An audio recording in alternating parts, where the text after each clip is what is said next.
നമസ്കാരം. മാലയോഗം ഭാഗം 13. ഇതെന്താണെന്ന് മനസ്സിലായോ?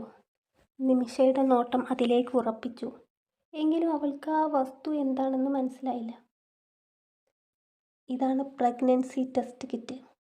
കയ്യിലെ വസ്തു എടുത്തുയർത്തി രാധിക പതിയെ പറഞ്ഞു. എന്ന് വെച്ചാ? നിമിഷക്കായിരുന്നു ഏറെ ആകാംക്ഷ. ഇരുവരും തമ്മിലുള്ള സംഭാഷണം ശ്രവിക്കുന്നുണ്ടെങ്കിലും ഉണ്ണിമായുടെ ഉള്ളം മറ്റെവിടെയോ ആയിരുന്നു. എന്ന് വെച്ചാൽ ഈ മുറിയിൽ വെച്ച് തന്നെ ഉണ്ണിമായ ഗർഭിണിയാണോന്ന് അറിയാൻ കഴിയും. നിമിഷയുടെ മിഴികളിൽ ആശ്ചര്യം തുളുമ്പി. നിനക്കിതൊക്കെ എങ്ങനെ അറിയും? ഏട്ടൻ പറഞ്ഞു തന്നതാ. പറയുമ്പോൾ രാധികയുടെ കവിൾത്തടം ചുവന്നു തുടുത്തു. അവൾ നേരെ ഉണ്ണിമായയുടെ അരികിലിരുന്നു. ഉണ്ണിമായ വിറച്ചുകൊണ്ട് ഭിത്തിയിലേക്ക് ചാരി. എടോ, താനിങ്ങനെ പേടിക്കൊന്നും വേണ്ട. ഗർഭിണിയാണോന്നൊരു ഡൗട്ട് അല്ലേ ഉള്ളൂ. ഉറപ്പൊന്നുമില്ലല്ലോ. ദാ ഇത് പിടിക്ക്. രാധിക ഉണ്ണിമായുടെ കൈ വലിച്ചു ടെസ്റ്റ് കിറ്റ് അവളുടെ ഉള്ളം കയ്യിൽ വെച്ചു കൊടുത്തു. വേണ്ട രാധിക, എനിക്ക് പേടിയാ. എനിക്കൊന്നും അറിയണ്ട. കരഞ്ഞു കലങ്ങിയ മിഴികളിലേക്ക് രാധിക കൂർപ്പിച്ചു നോക്കി. അറിയാതെ പിന്നെ? ഇതെങ്ങനെ ഒളിച്ചു കൊണ്ടുപോകാൻ പറ്റുമെന്നാണോ കരുതിയിരിക്കുന്നത്? ഉണ്ണിമായ്ക്ക് ഇതിൻ്റെ ഗൗരവം മനസ്സിലായിട്ടില്ല. രാധികയുടെ ശബ്ദം ആ മുറിയിൽ മുഴങ്ങി. താനിങ്ങനെ ആ പെണ്ണിനെ പേടിപ്പിക്കല്ലേ. ഉണ്ണിമായ രാധിക പറയുന്നത് പോലെ ചെയ്യ്. നിമിഷയെയും രാധിക ഒന്ന് നോക്കിയ ശേഷം ഉണ്ണിമായ കയ്യിലിരിക്കുന്ന ടെസ്റ്റ് കിറ്റിലേക്ക് നോക്കി. അതിൽ കാണുന്ന ഒരു ചെറിയ സുഷിരത്തിലേക്കൊരു ഡ്രോപ്പ് യൂറിൻ അത്രേ വേണ്ടൂ. ഇടം കൈവെള്ളയിൽ നിന്ന് വലം കൈകൊണ്ട് എടുത്ത കിറ്റ് തിരിച്ചും മറിച്ചും നോക്കുന്ന ഉണ്ണിമായയോടായി രാധിക പറഞ്ഞു. ഒരുപക്ഷെ ഗർഭിണി അല്ലെങ്കിൽ ഈ വക ടെൻഷനൊന്നും വേണ്ടല്ലോ. രാധികയുടെ വാക്കുകൾ കേട്ടപ്പോൾ അവളുടെ നിസ്സഹായമായ മിഴികൾ നിറഞ്ഞു. ദൈവമേ, ഇതങ്ങനെ തന്നെ സംഭവിക്കണേ എന്ന് അവൾ മനസ്സുകൊണ്ട് പ്രാർത്ഥിച്ചു.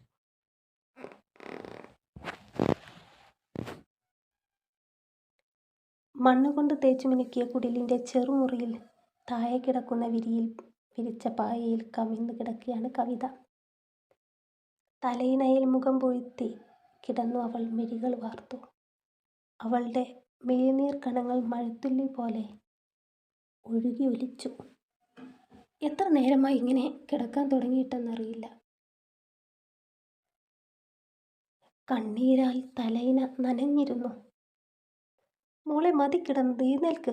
വാ, ഉമ്മറത്ത് വന്നിരിക്ക്. 2 പേരെ നിന്നെ അന്വേഷിച്ചു വന്നു. സുഖമില്ലാന്ന് പറഞ്ഞപ്പോൾ തിരികെ പോവുകയും ചെയ്തു.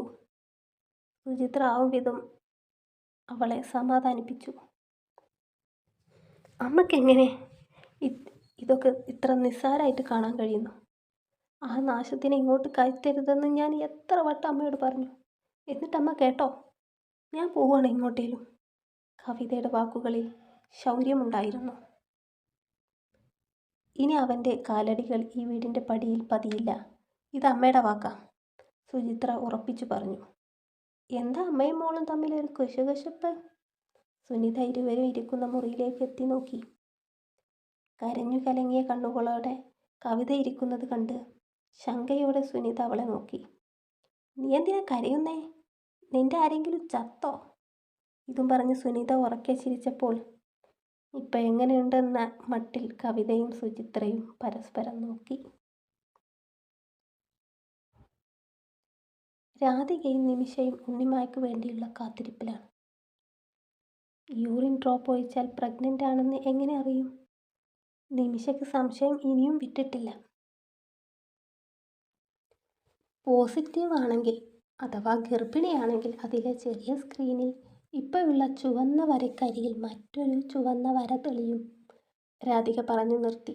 ഈശ്വര, സ്നേഹിക്കുന്ന പുരുഷനോടുള്ള അമിത വിശ്വാസത്തിൽ എത്ര പെൺകുട്ടികളാണ് ഇതുപോലെ ചതിക്കുഴികളിൽ വീഴുന്നത്? നമ്മുടെ ഉണ്ണിമായ്ക്ക് പറ്റിയ തെറ്റ് അവൾക്ക് തിരുത്താൻ കഴിയട്ടെ. നെഞ്ചിൽ കൈ അമർത്തി ദീർഘനിശ്വാസത്തോടെ നിമിഷ പറഞ്ഞതും ഉണ്ണിമായ വാതിൽ തുറന്ന് അകത്ത് കയറി. അവൾ കയ്യിൽ ടെസ്റ്റ് കിറ്റ് പിടിച്ചു നിൽക്കുന്നത് കണ്ടതും രാധിക വേഗം പോയി കതകടച്ചു. ഇത് നിന്റെ കയ്യിലുള്ളത് ആരെങ്കിലും കണ്ടോ? കതകിൻ്റെ മുകളിലത്തെ കുറ്റിയിടുന്നതിനിടെ രാധിക തിരക്കി. ഇല്ലെന്നവൾ തലകുലുക്കി. ടെസ്റ്റ് കിറ്റ് ഉണ്ണിമായുടെ കയ്യിൽ നിന്ന് വാങ്ങിയ രാധിക ഒരു നിമിഷം ഒന്ന് ധരിച്ചുപോയി. അവൾ ഞെട്ടലോടെ ഉണ്ണിമായയെ നോക്കി. അവളുടെ മുഖത്ത് പ്രത്യേകിച്ചൊരു ഭാവഭേദങ്ങൾ കാണാൻ കഴിഞ്ഞില്ല.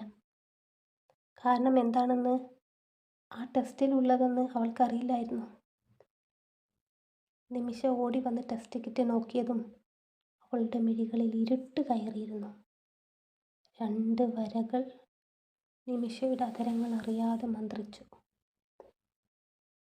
ഉണ്ണിമായ, ഇടറുന്ന ശബ്ദത്തോടെ നിമിഷ അവളെ വിളിച്ചു. ഞാൻ ഗർഭിണിയാണല്ലേ? രാധികയുടെയും നിമിഷയുടെയും മുഖത്തു നിന്നും ഉണ്ണിമായ നിജസ്ഥിതി വായിച്ചറിഞ്ഞിരുന്നു. ഒരു അലർച്ചയോടെ ഉണ്ണിമായ ഉറക്കെ മുഖം പൊത്തി തേങ്ങിക്കരഞ്ഞു. ഓരോ നെടുവീർപ്പോടെയും അവൾ ശ്വാസം വലിച്ചെടുത്ത് കരയുന്നത് കണ്ട് നിന്നവരുടെ ഹൃദയം തകർന്നു. മുഖം കൈകൊണ്ട് മറച്ചുകൊണ്ട് ഉണ്ണിമായ മുട്ടുകുത്തിയിരുന്നു.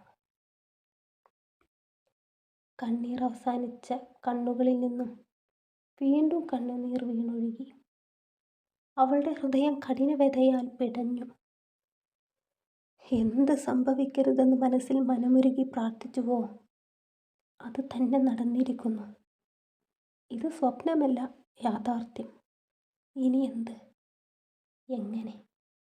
ഉത്തരമില്ലാ ചോദ്യങ്ങൾ മുട്ടിലേക്ക് മുഖം പൂഴ്ത്തിയിരിക്കുന്നവളുടെ കാതിൽ മുഴങ്ങി. നിമിഷ അവളെ ആശ്വസിപ്പിക്കാൻ അരികിലേക്ക് വരാൻ നിന്നെങ്കിലും രാധിക അത് തടഞ്ഞു. അവളുടെ ഉള്ളിലെ കനൽ കെടും വരെ കരയട്ടെ എന്നായിരുന്നു രാധികയുടെ പക്ഷം. പടുകുഴിയിലേക്ക് വീണതുപോലെ ഉണ്ണിമായ ആ ഇരുത്തം അങ്ങനെ തുടർന്നു.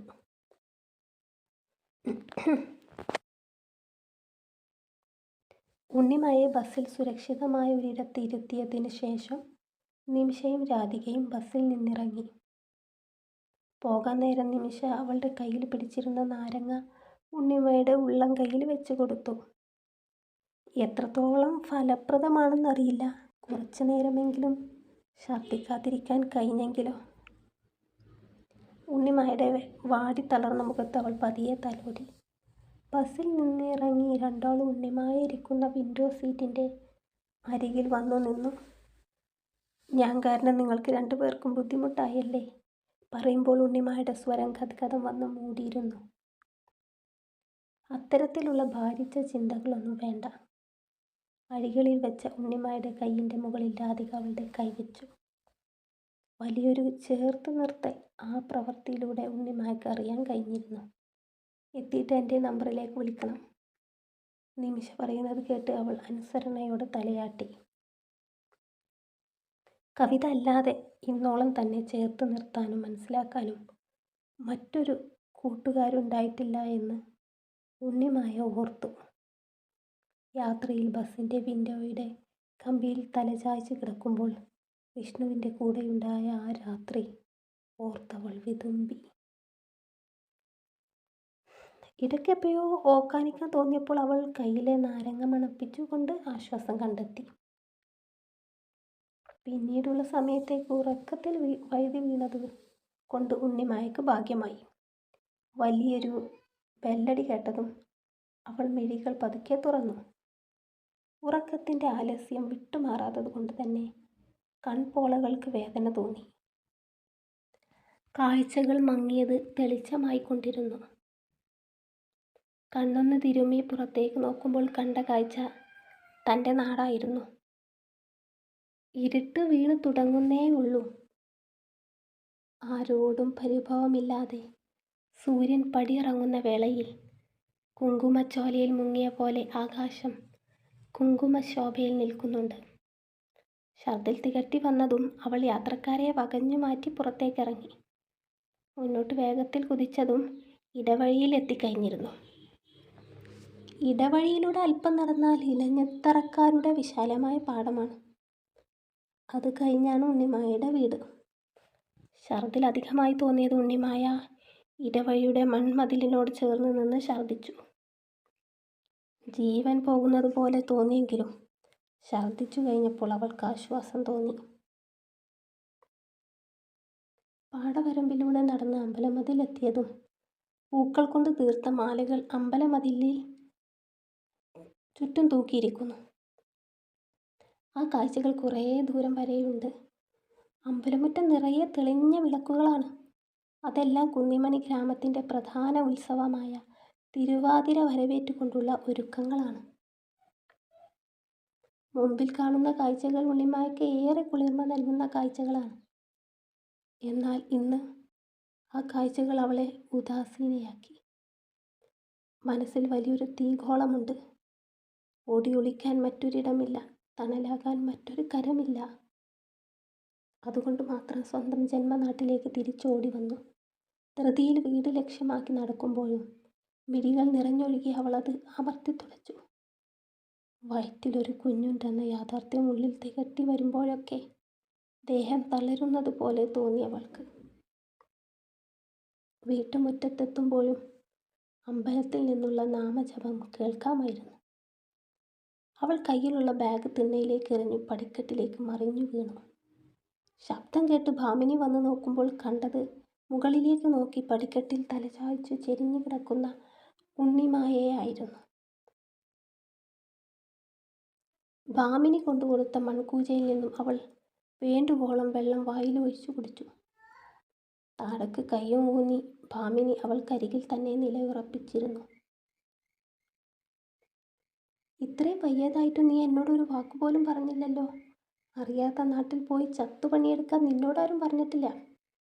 ഭാമിനി അവളെ നോക്കി മുഖം വീർപ്പിച്ചു. എനിക്കൊന്ന് കിടക്കണം അമ്മേ. മോളെ, എന്തെങ്കിലും കഴിക്കുക, എന്നിട്ട് കിടന്നോ. വേണ്ട. കൂടുതൽ സംസാരിക്കാൻ താല്പര്യമില്ലാത്തതുപോലെ ഭാവിച്ചു ഉണ്ണിമായ മുറിയിൽ കയറി വാതിലടച്ചു. ഭാമിനി അവളുടെ മുഖത്തെ മാറ്റം വീക്ഷിച്ചു അങ്ങനെ നിന്നു. ചേച്ചി തിരുവാതിരയ്ക്ക് വന്നതല്ലേ? അതുലിൻ്റെ ചോദ്യമാണ് ഭാമിനിയെ ഉണർത്തിയത്. അല്ലാതെ പിന്നെ ഇന്നത്തെ ക്ഷീണമൊന്നും കാര്യമാക്കണ്ട.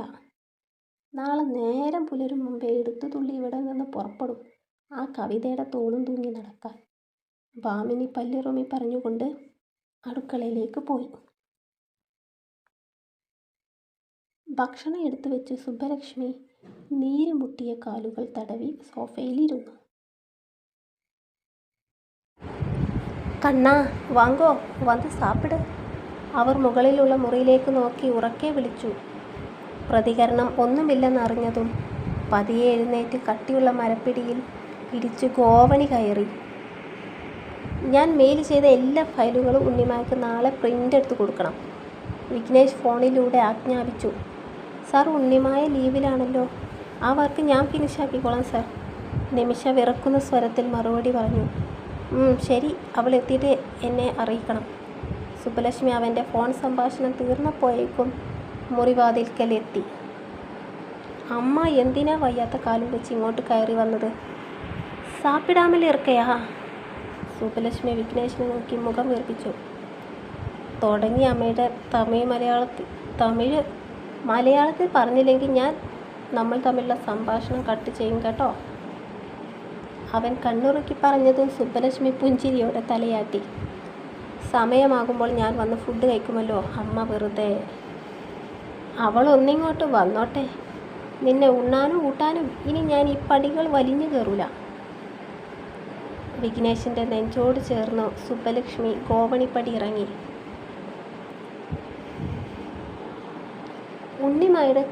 ഉണ്ണിമായ കവിതയുടെ വീട്ടുമുറ്റത്തെത്തുമ്പോൾ സുചിത്ര മുറ്റം തൂക്കുന്നുണ്ടായിരുന്നുള്ളൂ. ഇലഞ്ഞിത്തറയിലേക്ക് പോകാനുള്ള തത്രപ്പാടാണ്. പ്രതീക്ഷിക്കാതെ അവളെ അവിടെ കണ്ടതിലുള്ള ഉത്കണ്ഠ സുചിത്രയുടെ മുഖത്ത് തെളിഞ്ഞു കാണാമായിരുന്നു.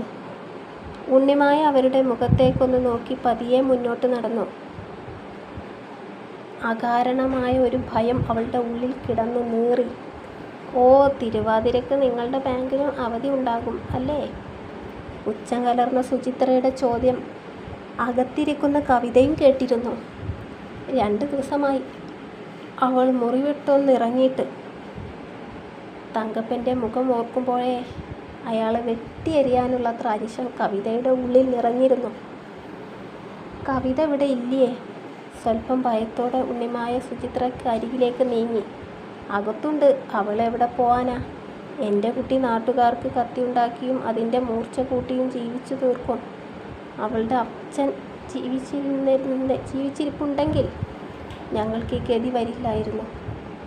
കയ്യിൽ പിടിച്ച ചൂലിൻ്റെ അടിഭാഗം ഉള്ളം കൈയിലൊന്ന് ആഞ്ഞടിച്ച് സുചിത്ര മുറ്റം തൂക്കൽ തുടർന്നു. എന്തു ചെയ്യുമെന്നറിയാതെ പതറി ഉണ്ണിമായ നിൽപ്പ് തുടർന്നു. അവൾക്ക് പഠിപ്പ് കുറഞ്ഞോണ്ട് നിന്നെപ്പോലെ ബാങ്ക് മാനേജർ ആവാനൊന്നും ഒക്കില്ല. ഇടക്ക് തൂക്കൽ നിർത്തി സുചിത്ര രൂക്ഷമായി നോക്കി പറഞ്ഞു. സുചിത്ര നോട്ടത്തിൽ വെന്തുരുകുമെന്ന് തോന്നിയെങ്കിലും അതൊന്നും അവളുടെ ഉള്ളുലച്ചില്ല. തലയിൽ പുകയുമ്പോൾ എന്ത് മലയിൽ തീ എന്ന മട്ടായിരുന്നു ഉണ്ണിമായ്ക്ക്. അവളുടെ അച്ഛൻ്റെ മരണത്തോടെ താളം തെറ്റിയതായി ഈ വീട്. സുചിത്ര നെഞ്ചു തടവി പറയുമ്പോൾ കരച്ചിലിൻ്റെ വക്കെത്തിയിരുന്നു. നിങ്ങൾക്ക് എന്തു പോയി? പോയത് ഞങ്ങൾക്ക്. അമ്മേ! സുചിത്ര ഉണ്ണിമായയുടെ നേരെ വിരൽ ചൂണ്ടിയതും കവിതയുടെ മുഴക്കമുള്ള ശബ്ദം കേട്ടു. കഥ ഇഷ്ടമാകുന്നുണ്ടോ? നിങ്ങളുടെ അഭിപ്രായങ്ങൾ എന്താണ്? ഉണ്ണിമായുടെ ജീവിതം മാത്രമല്ല, കവിതയുടെ ജീവിതവും ഇതിനൊപ്പം നമ്മൾ പറഞ്ഞു പോകും. രണ്ട് കൂട്ടുകാരികളുടെ ജീവിതത്തിൽ ഉണ്ടാകുന്ന സംഭവ വികാസങ്ങൾ, പുതിയ കഥാപാത്രങ്ങളുടെ കടന്നുവരവ് എല്ലാം മാലയോഗത്തിൽ നിങ്ങൾക്ക് വായിച്ച് അറിയാം. എന്നെ സബ്സ്ക്രൈബ് ചെയ്യുക. കഥയുടെ അടുത്ത ഭാഗത്തിനായി കാത്തിരിക്കുമല്ലോ.